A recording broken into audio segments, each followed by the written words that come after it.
నిరుపేదలకు వరంలాగా ఏర్పడింది జిల్లా ఎన్టీఆర్ ఆసుపత్రి. ఆ రోజు అప్పటి ఎమ్మెల్యే మాజీ మంత్రి దాడి వీరభద్రరావు కృషితో అనకాపల్లి ఎన్టీఆర్ ఆసుపత్రి ఏర్పడింది. ఆ ఆసుపత్రి ఏర్పడటంతో చుట్టుపక్కల ఉన్న గ్రామీణ ప్రాంతం నుండి పెద్ద ఎత్తున రోగులు చికిత్స కోసం ఎన్టీఆర్ ఆసుపత్రికి చేరుకునేవారు. 100 పడకల స్థాయి నుండి ప్రస్తుతం 300 పై స్థాయి పడకలకు ఆసుపత్రి అభివృద్ధి చెందింది. ఇది చాలా సంతోషకరమైన విషయం. అయితే కార్పొరేట్ స్థాయి వైద్యం ఎన్టీఆర్ ఆసుపత్రిలోని అలాగే ఇతర గవర్నమెంట్ ఆసుపత్రుల్లో ప్రజలకు అందుతుందా అనేది అనుమానమే. ప్రభుత్వాలు ఎన్ని వచ్చినా సరే వాళ్ళు వచ్చే ప్రతిసారి స్టేట్మెంట్లు కార్పొరేట్ స్థాయి వైద్యం పేదలకు అందించే బాధ్యత మాది అని చెప్పడమే తప్ప ఆ స్థాయి వసతులు ఉన్న ఎటువంటి ట్రీట్మెంట్లు ఎన్టీఆర్ ఆసుపత్రిలో అందటం లేదన్నది వాస్తవం. ఎందుకంటే దీని మీద చాలా మంది మొక్క కంఠంతో స్టేట్మెంట్లు ఇచ్చినా కూడా ప్రభుత్వాలు మారిన వచ్చిన ఎమ్మెల్యేలు ఎంపీలు పట్టించుకోకపోవడం ఇందుకు నిదర్శనం. స్కానింగ్ మొదలు రక్త పరీక్షలు ఇతరత్ర ట్రీట్మెంట్లన్నీ బయటకు రెఫర్ చేయడమే దీనికి ఉదాహరణ. దీనితో ఎన్టీఆర్ ఆసుపత్రికి రెఫరల్ కేంద్రం అనే ముద్ర పడిపోయినప్పటికీ అక్కడ వైద్యుల తీరు మారలేదు. సిటీ స్కాన్, నార్మల్ స్కాన్లు అన్నీ కూడా బయటకు రెఫర్ చేయడం, మెడికల్ ల్యాబ్లు పుట్టగొడుగుల్లా ఎన్టీఆర్ ఆసుపత్రి చుట్టూ విస్తరించడం, వీళ్ళ వద్ద నుండి పెద్ద మొత్తంలో వైద్యులకు సూపరింటెండెంట్ మొదలు మిగిలిన వైద్యులకు ఎవరైతే రెఫర్ చేస్తారో వాళ్ళకి పెద్ద మొత్తంలో ముడుపులు అందుతున్నాయన్న ఆరోపణలు తీవ్రంగా వినిపిస్తున్నాయి.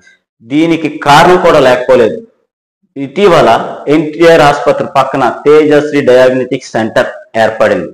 ఎటువంటి వైద్య శాఖ నుండి అనుమతులు లేకుండానే ఏర్పడిన ఈ స్కానింగ్ సెంటర్కి రోజుకి మినిమం 5 నుండి 10 స్కానింగ్లు ఎన్టీఆర్ ఆసుపత్రి నుండి రెఫరల్ అవ్వడం ఉదాహరణ.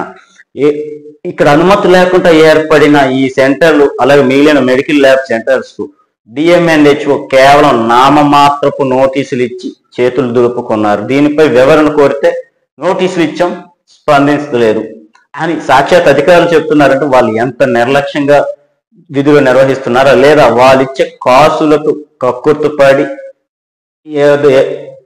మేము నోటీసులు ఇచ్చాం అని చేతులు దులుపుకుంటున్నారనే అనుమానాలు రేకెత్తిస్తున్నాయి.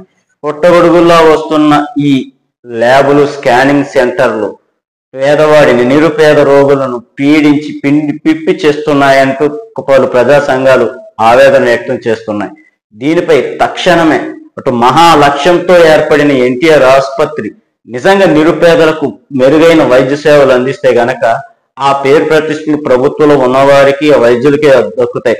కాసులకు ఏమాత్రం కక్కుర్తి పడకుండా మెరుగైన సేవలు ఉన్న సేవలు వాటి రేడియాలజీ విభాగం, స్కానింగ్, అలాగే ఎక్స్రేలు విభాగాలు అన్ని బయటికి రెఫర్ కాకుండా ఎన్టీఆర్ ఆసుపత్రి వైద్యంలోనే కొనసాగాలని, రెఫరల్ కేంద్రం అనే పదం పోవాలి అంటే వైద్య సేవలు మెరుగైన వైద్య సేవలు ఆసుపత్రిలోనే అందించి బయటికి రెఫరల్ లేకుండా ఎప్పుడైతే ట్రీట్మెంట్ చేస్తారో అప్పుడు నిజంగా మీ పేరు చెప్పుకుంటాం మహాప్రభు అంటూ రోగులు, ప్రజలు, అధికారులను, ప్రస్తుత ప్రభుత్వంలో ఉన్న పాలకును వేడుకుంటున్నారు. తక్షణమే రెఫరల్ కేంద్రం అన్న పేరు మార్చేసేలా ఎమ్మెల్యే కొంతాల రామకృష్ణ, జిల్లా collector Vijay Krishnan, MP CM Ramesh దృష్టి సారించి ఏవైతే పుట్టగొడుగుల్లో విస్తరించిన ఈ ప్రైవేట్ ల్యాబులు, స్కానింగ్ సెంటర్లు ఏవైతే అనుమతి లేకుండా ఉన్నాయో వాటిపై కొరడా జులిపించి వాటిపై చర్యలు తీసుకోవాలని కోరుతూ క్వశ్చన్ మీడియా కోరుతుంది.